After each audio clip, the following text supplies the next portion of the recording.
हैं news nation. शाम के 4 बज चुके हैं। इस बुलेटिन में दिन की तमाम बड़ी खबरों पर रहेगी हमारी नजर, लेकिन सबसे पहले जिन 4 अहम खबरों पर बात होगी उसमें बात सबसे पहली होगी सुप्रीम कोर्ट ने नागरिकता कानून को लेकर क्या कुछ आदेश दिया है। सरकार के लिए आदेश राहत वाला है। इसके अलावा बात करेंगे अशोक चौहान की। अशोक चौहान का एक बयान किस तरह कांग्रेस के गले की हड्डी बन गया है, क्यों मुश्किल में है कांग्रेस। बात होगी केंद्र सरकार के मिशन कश्मीर की। श्रीनगर के लाल चौक पर पहली बार केंद्रीय मंत्री मुख्तार अब्बास नकवी पहुंचे, वो तस्वीरें आपको दिखाएंगे। साथ ही साईं जन्मभूमि पर मचे संग्राम पर भी अपडेट आपको देंगे। तो तमाम अहम खबरों का विश्लेषण आपके सामने होगा, लेकिन उससे पहले दिन की तमाम अहम बड़ी खबरें फटाफट अंदाज में टॉप 20 न्यूज। अशोक चौहान के बयान पर हमलावर हुई बीजेपी। संबित पात्रा बोले तुष्टीकरण के लिए सीएए का विरोध, कांग्रेस का नाम मुस्लिम लीग कांग्रेस कर देना चाहिए। नागरिकता संशोधन कानून पर रोक से सुप्रीम कोर्ट का इनकार, कहा केंद्र का पक्ष सुने बगैर नहीं दे सकते आदेश। जवाब देने के लिए दिया 4 हफ्तों का वक्त। बीएसपी अध्यक्ष मायावती ने स्वीकार की अमित शाह की नागरिकता कानून पर बहस की चुनौती, कहा बीएसपी किसी भी मंच पर और कहीं भी बहस के लिए तैयार। दार्जिलिंग में नागरिकता कानून और एनपीआर के विरोध में सीएम ममता बनर्जी का मार्च, मजीरा बजाकर किया प्रदर्शन, केंद्र सरकार के खिलाफ लगाए नारे। नागरिकता कानून को लेकर मनोज तिवारी का राहुल और केजरीवाल से सवाल पूछा, 39 दिनों से जारी प्रदर्शन से बच्चे और बड़े सब परेशान, क्या ये जायज है। 82 छात्रों की नागरिकता पर जेएनयू प्रशासन की सफाई, कहा यूनिवर्सिटी में पढ़ने वाले सभी छात्रों की है जानकारी। कोटा के एक सामाजिक कार्यकर्ता ने लगाई आरटीआई। कश्मीर के लाल चौक पहुंचे केंद्रीय मंत्री मुख्तार अब्बास नकवी, आम लोगों से की मुलाकात, कहा 370 हटने के बाद लोगों में है उत्साह।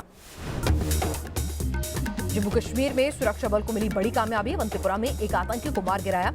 कल से चल रही है मुठभेड़, एक आतंकी की तलाश जारी।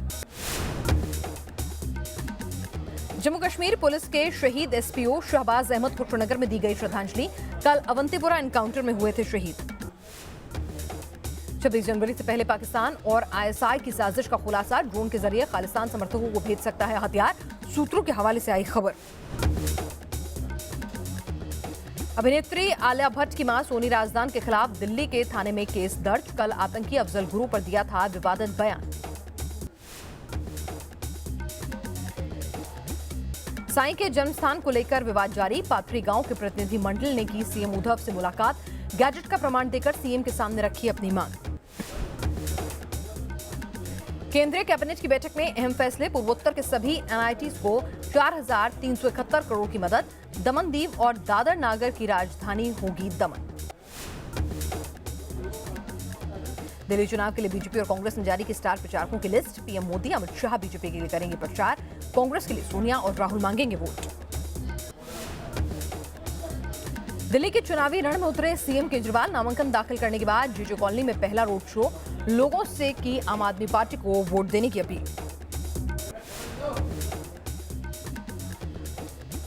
मुंबई में 27 जनवरी से 24 घंटे खुले रहेंगे मॉल्स और मल्टीप्लेक्स, उद्धव कैबिनेट का फैसला। आदित्य ठाकरे ने कहा फैसले से बढ़ेगा टूरिज्म, स्वेच्छा से खुलेंगे दुकान। राष्ट्रपति ने किया देश के 22 बहादुर बच्चों को राष्ट्रीय वीरता पुरस्कार से सम्मानित। अवार्ड पाने वालों में 10 लड़कियां भी शामिल, एक को मरणोपरांत सम्मान। गुजरात के कच्छ में कांग्रेस विधायक प्रद्युम्न सिंह का बंदूकबाज बेटा, अलग अलग बंदूकों से कई बार की फायरिंग, सोशल मीडिया पर वीडियो हुआ वायरल। मध्य प्रदेश के सतना में वकील के साथ महिलाओं की हाथापाई, पुराने विवाद के चलते हुआ झगड़ा, सोशल मीडिया में वीडियो वायरल। उत्तर भारत में सर्दी का सितम जारी, पहाड़ों पर बर्फबारी से लोगों की बड़ी मुश्किल, दिल्ली एनसीआर समेत मैदानी इलाकों में बढ़ी ठंड।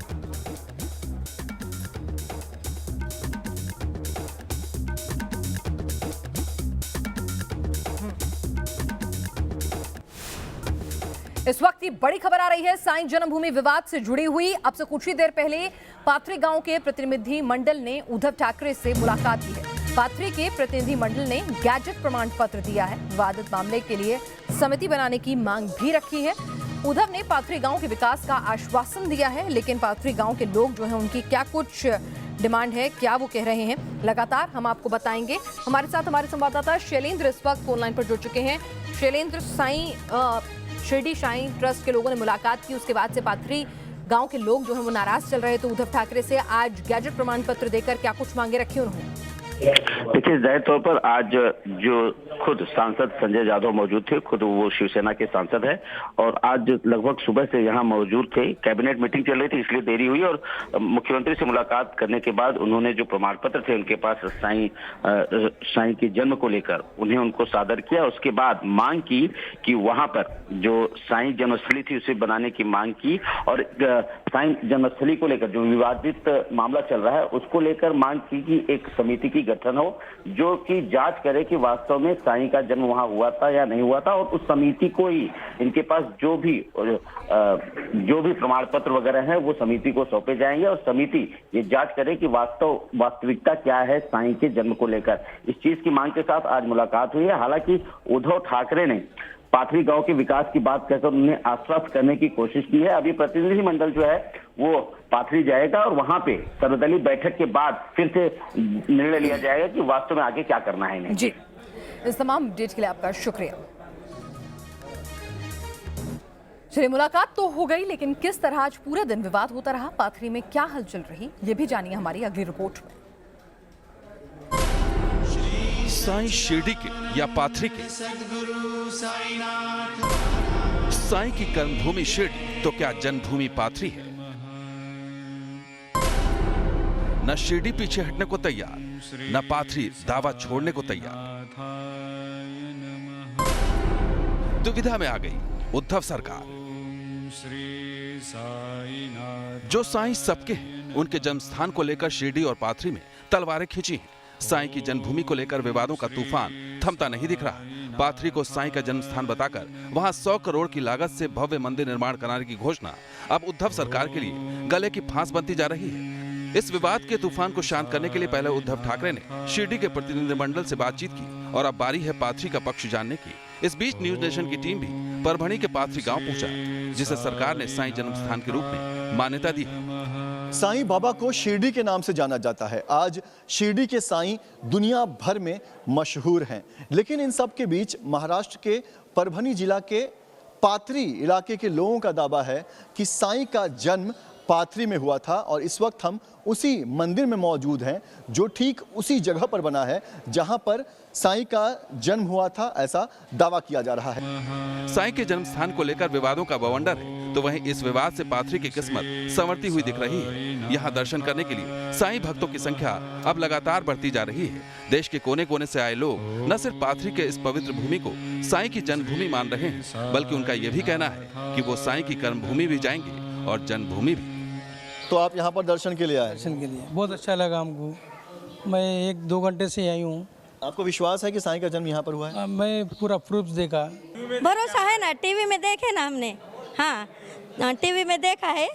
तो ये मंदिर जन्मभूमि है, ये तो सही है। आप मानते हैं कि जन्मभूमि सही है, ये सही है। आप भी मानते हैं मैम? हाँ, जन्मभूमि ये मानते हैं हम। दर्शन हुए बाबा? हो दर्शन हो। शिरडी भी जाते हैं? हो। तो अभी शिरडी भी जाएंगे, यहाँ भी आएंगे कि सिर्फ यहीं? शिरडी पे जाएंगे, यहाँ भी आएंगे।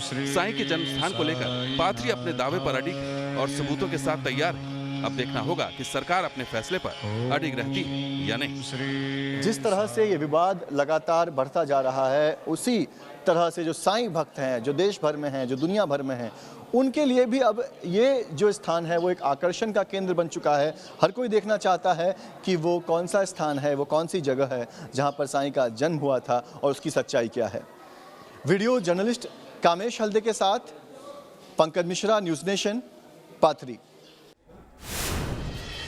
और अब बात देश भर में हो रहे नागरिकता कानून के विरोध की करते हैं। सड़क पर विरोध जारी है तो सुप्रीम कोर्ट में भी मामले पर सुनवाई हुई। सुप्रीम कोर्ट ने आज साफ कह दिया कि नागरिकता कानून पर वो एक तरफा फैसला नहीं दे सकता है और ये कहते हुए इस कानून पर रोक लगाने से सुप्रीम कोर्ट ने इनकार कर दिया। सुप्रीम कोर्ट में दाखिल 144 याचिकाओं पर सुनवाई करते हुए सर्वोच्च अदालत ने कहा कि केंद्र सरकार का पक्ष सुने बिना वो इस कानून पर रोक नहीं लगा सकते। सरकार से शीर्ष अदालत ने 4 हफ्ते में जवाब मांगा है। उधर नागरिकता कानून के विरोध और समर्थन में लोग सड़कों पर उतरे हैं। तस्वीरें आप देख रहे हैं। दिल्ली, लखनऊ और चेन्नई में लोग नागरिकता कानून का विरोध कर रहे हैं। वहीं कुछ संगठन ऐसे हैं जो नागरिकता कानून के समर्थन में भी उतर आए हैं। वाराणसी में नागरिकता कानून के समर्थन में एक सभा का आयोजन किया गया। सीएए पर सरकार को सुप्रीम राहत।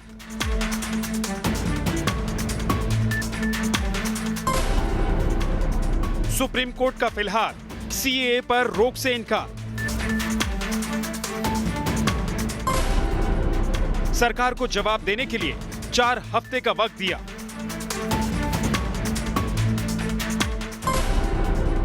संविधान पीठ को दिया जा सकता है सीएए का मामला। सीएए पर देश भर में जारी बवाल के बीच सुप्रीम कोर्ट से फिलहाल सरकार को राहत मिल गई है। सुप्रीम कोर्ट ने सीएए के खिलाफ और पक्ष में दाखिल कुल 144 याचिकाओं की सुनवाई करते हुए इस कानून पर फिलहाल रोक लगाने से इनकार कर दिया है। सुप्रीम कोर्ट के मुताबिक फिलहाल नागरिकता कानून पर रोक नहीं, केंद्र सरकार का पक्ष सुने बिना नागरिकता कानून पर रोक नहीं लगाया जा सकता। सभी याचिकाओं की कॉपी केंद्र सरकार को मिलनी चाहिए। सुप्रीम कोर्ट एक पक्षीय रोक नहीं लगा सकता। संविधान पीठ को भी मामला रेफर किया जा सकता है। सीए के पक्ष और विपक्ष में दाखिल याचिकाओं की सुनवाई chief justice S A. Bobde, justice S. Abdul Nazeer और संजीव खन्ना की बेंच ने की। हालांकि इस मामले में विपक्ष की ओर से कपिल सिब्बल ने जिरह की और सीए पर और वक्त दिए जाने पर ऐतराज जताया। कपिल सिब्बल ने कहा कि जब तक इस मामले की सुनवाई पूरी नहीं हो जाती तब तक इसको निलंबित कर दिया जाना चाहिए। सिब्बल ने संविधान पीठ के गठन की मांग भी की थी, लेकिन चीफ जस्टिस ने नागरिकता कानून को निलंबित करने की मांग ठुकरा दी। सीजेआई ने कहा कि बिना केंद्र सरकार का पक्ष सुने कानून पर रोक नहीं लगाई जा सकती। The matter is so serious. The 144 सारा इंडिया में तो इसका इंडिकेशन क्या हो रहा है? That means matter is very, very serious. It reaches every part of the country, every section of the people.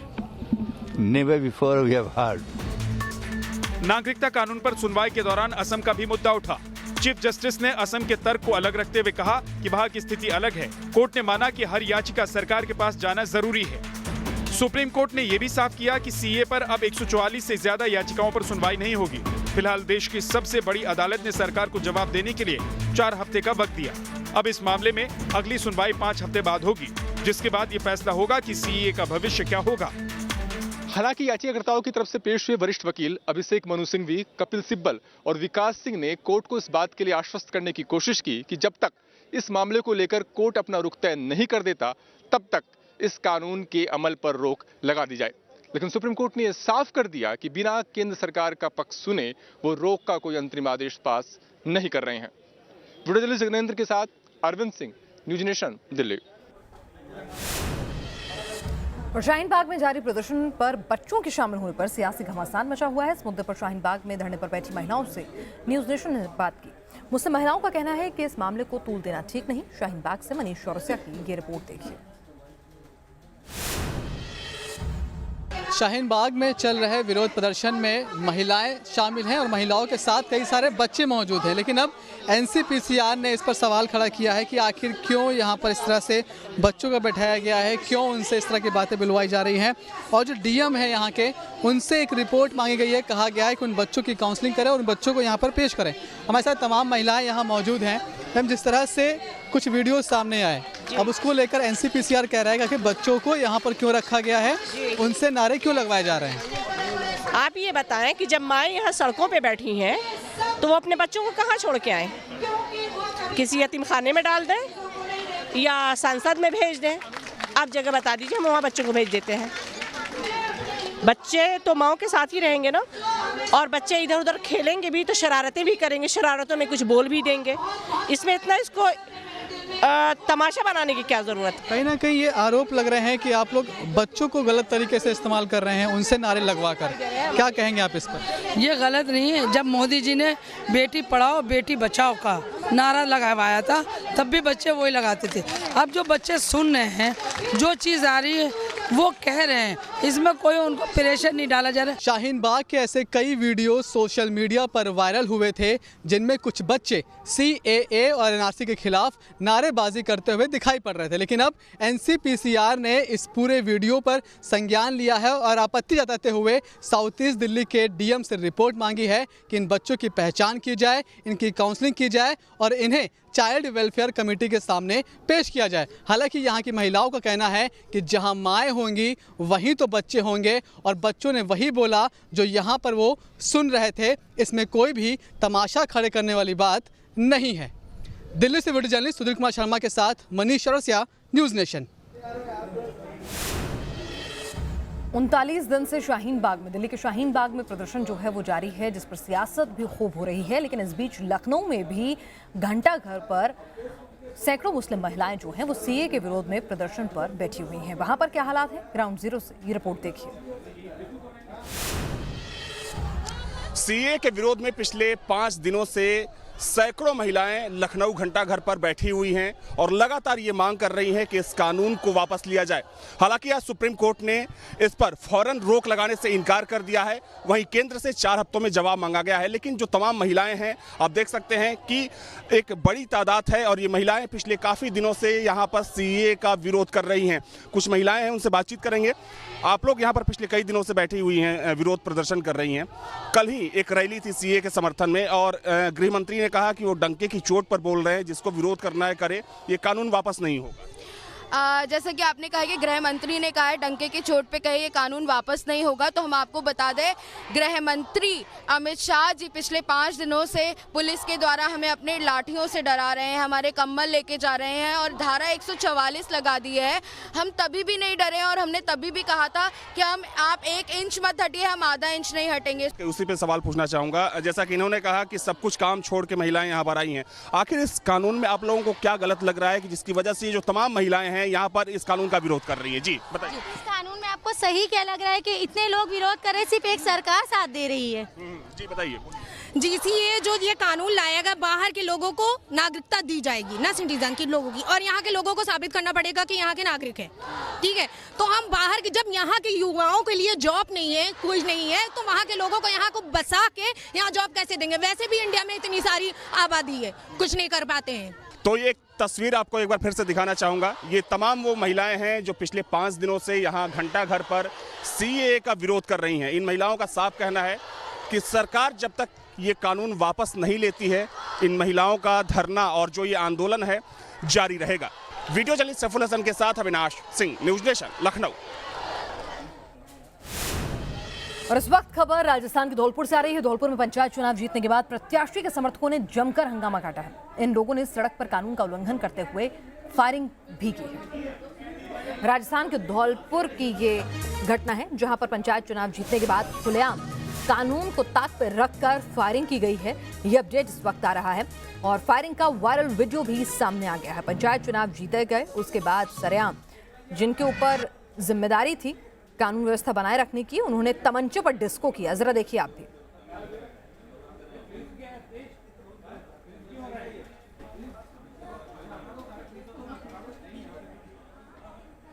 और बात महाराष्ट्र सरकार में मंत्री अशोक चौहान की करते हैं, जिनके एक बयान के बाद हंगामा मच गया है। अशोक चौहान के बयान को बीजेपी ने हिंदुओं के अपमान से जोड़ा है। क्या कुछ कहा चौहान ने जो कांग्रेस के लिए गले की हड्डी बन गया?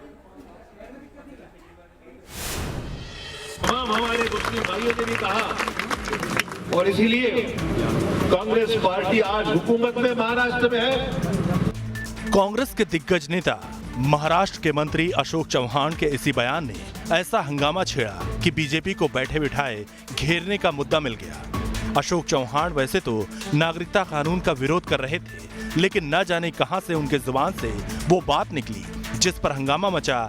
बात हिंदू मुसलमान की थी।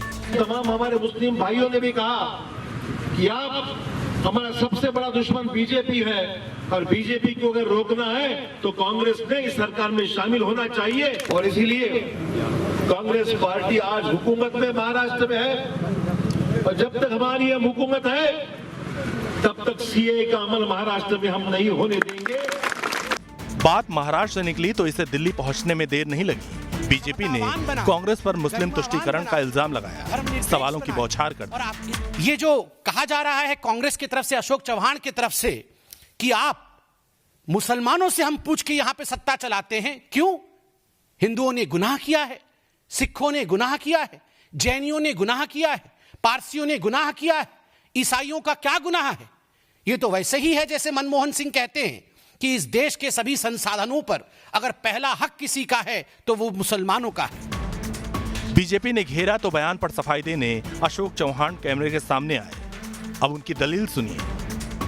महाराष्ट्र में बीजेपी की जो पॉलिटिक्स, कम्युनल पॉलिटिक्स जो चल रही है उसको विरोध है। और इसमें हम चाहते हैं कि विरोध करने वालों में से जितने समाज के घटक है, जितने सब सामाजिक तत्व है, ये सब ने एक होकर इस सीएए का विरोध करना चाहिए। इसलिए सब लोग जो है, ये कोई एक समाज की बात नहीं है। कहते हैं जुबान से निकला शब्द वापस नहीं आता, और इसी बड़बोलेपन ने कांग्रेस को एक बार फिर मुश्किल में डाल दिया है। मौका चुनावी है, लिहाजा कांग्रेस बयान को लेकर बैकफुट पर है और बीजेपी इस बयान को हथियार के तौर पर इस्तेमाल कर रही है। Team news nation. और अब बात करते हैं मोदी सरकार के मिशन कश्मीर की। आपको बता दें कि मोदी सरकार के मंत्री इन दिनों जम्मू कश्मीर के दौरे पर हैं। मकसद है लोगों को धारा 370 हटने के बाद उनकी समस्याएं सुनना, इसको लेकर उन्हें जागरूक करना। और इसी सिलसिले में आज मंत्रियों का दल जो है वो लाल चौक पर पहुंचा। मुख्तार अब्बास नकवी वहां पर लोगों को धारा 370 के बारे में जागरूक करते हुए नजर आए। हाथ मिलाया, लोगों का हालचाल पूछा, मिलने के लिए भीड़ लग गई, सेल्फी भी ली गई। ये श्रीनगर का लाल चौक है। एक वक्त था जब श्रीनगर का लाल चौक संगीनों के पहरे में रहता था, लेकिन अब वक्त बदल चुका है, चहल पहल है। केंद्रीय मंत्री मुख्तार अब्बास नकवी बड़े ही इत्मीनान से टहल रहे हैं, लोगों से मिल रहे हैं, कुछ अपनी कह रहे हैं, कुछ उनकी सुन रहे हैं। दरअसल मोदी सरकार के मंत्री इन दिनों मिशन कश्मीर पर जुटे हैं और 25 जनवरी तक कश्मीर में रहकर लोगों से मुलाकात करेंगे, हालात का जायजा लेंगे। मुख्तार अब्बास नकवी भी इसी डेलीगेशन का हिस्सा हैं। लोगों में जबरदस्त एतमाद है, एक बहुत ही पॉजिटिव माहौल है, और उस पॉजिटिव माहौल को और लोगों के बीच जाकर के, लोगों के संपर्क के साथ, लोगों के संवाद के माध्यम से हम लोगों में और मजबूती के साथ जो बदलाव, बेहतरी के लिए बदलाव है, उसके माहौल को। मोदी मंत्रिमंडल के इस डेलीगेशन का मकसद कश्मीर में सकारात्मक माहौल पैदा करना है। इसके साथ ही लोगों में जो गलतफहमी फैलाई जा रही है उसे दूर करना है। लोगों के बीच में और साथ ही साथ जो जनता के लोग हैं उनके बीच में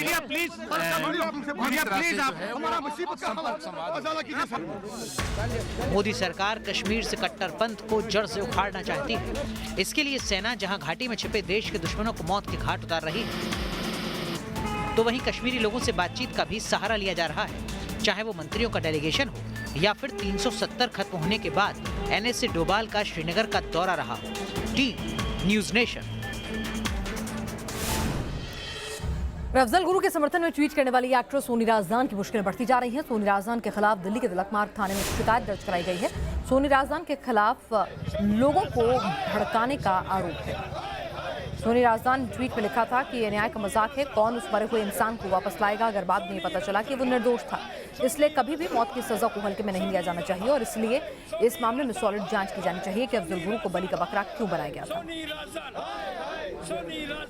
डीएसपी देवेंद्र सिंह की गिरफ्तारी के बाद जिस तरीके से अब अफजल गुरु को लेकर भी कई तरह की आवाजें उठ रही हैं, उसके बाद लगातार अलग अलग तरह के बयान जो हैं वो सुनने को मिल रहे हैं। अब महेश भट्ट की जो पत्नी है सोनी राजदान, उन्होंने एक विवादास्पद बयान दिया है, जिसके बाद उनके खिलाफ जो है वो यहाँ पर प्रदर्शन जो है वो शुरू हो गया है। आप देख सकते हैं कि जम्मू में जो डोगरा फ्रंट के यहाँ पर लोग हैं वो यहाँ पर प्रदर्शन कर रहे हैं। दरअसल सोनी राजदान ने अफजल गुरु के मामले में एक बार फिर से जांच की मांग की है और उन्होंने जो ट्वीट किया है उसको लेकर लगातार लोग गुस्से में हैं। जरूर उन्होंने क्लैरिफिकेशन भी दी है, लेकिन लोग जो हैं वो यहाँ पर प्रोटेस्ट कर रहे हैं। सर, सोनी राजदान ने जिस तरह से अफजल गुरु पे मतलब सवाल उठाए हैं उनकी जांच को लेकर, क्या लग रहा है आपको? पार्लियामेंट पर अटैक करने वाले का समर्थन करना चाहती है, देशद्रोहियों का साथ देना चाहती है। पर वो जांच की बात कर रही हैं, उनमें क्या गलत? किस बात की जांच? जिसको सुप्रीम कोर्ट ने निर्णय दे दिया अब उसके जांच चाहिए, लेकिन पहले क्यों नहीं ठूसा गया? ये जो आवाजें उठ रही हैं उस पर आप क्या कहें? आवाजें क्या हैं? आवाजें टुकड़े टुकड़े गैंग यहाँ खड़ा कर दो, वो आवाजें खड़ी करते हैं। टुकड़े टुकड़े गैंग का काम ही यही है, पाकिस्तानियों का समर्थन करना, देशद्रोहियों के साथ चलना। ये बर्दाश्त नहीं हो रहा। इसलिए एक ही बात कहता हूँ, आलिया भट्ट, तुम्हारी पिक्चरों के विषय के अंदर हमको विचार करना पड़ेगा। इसलिए अपनी माँ को सुधारो, नहीं तो फिर हिंदुस्तान सुधारेगा। आप देख सकते हैं ये यहाँ पर डोगरा फ्रंट के नेता हैं और सीधा सीधा इन्होंने कहा है कि अगर सोनी राजदान इस तरह की स्टेटमेंट देती है तो उसका सीधा असर जो है वो आलिया भट्ट की जो करियर है, फिल्मी करियर, उस पर पड़ सकता है और आलिया भट्ट के खिलाफ जो है वो पूरे देश में प्रदर्शन हो सकते हैं और उनकी जो फिल्म्स हैं उनका भी बाइकआउट किया जा सकता है। जर्नलिस्ट इजाज अहमद के साथ शाहनवाज खान, न्यूज़ नेशन, जम्मू। और इस वक्त एक खबर आ रही है फरीदाबाद से। फरीदाबाद में मामूली बात दो पक्षों के बीच जबरदस्त लड़ाई का सबब बन गई। दरअसल गली से एक रिक्शा जा रहा था, इस दौरान रिक्शा बाइक से टकरा गया, जिसके बाद दो युवक आपस में भिड़ गए। मारपीट की पूरी घटना वहां लगे सीसीटीवी कैमरे में कैद हो गई। जरा तस्वीरें देखिए किस तरह से एक रिक्शा है वो वहां जा रहा है, वो रिक्शा बाइक से जो है वो टकरा जाता है, बाइक गिर जाती है। ये देखिए किस तरह से ये युवक आता है, बाइक को गिराता है और उसके बाद किस तरह से ये यहाँ पर आपस में इनके बीच में मारपीट शुरू होती है। मोहल्ले के दूसरे लोग आते हैं, बीच बचाव करवाते हैं। ये पूरी घटना जो है वो सीसीटीवी कैमरे में कैद हो गई।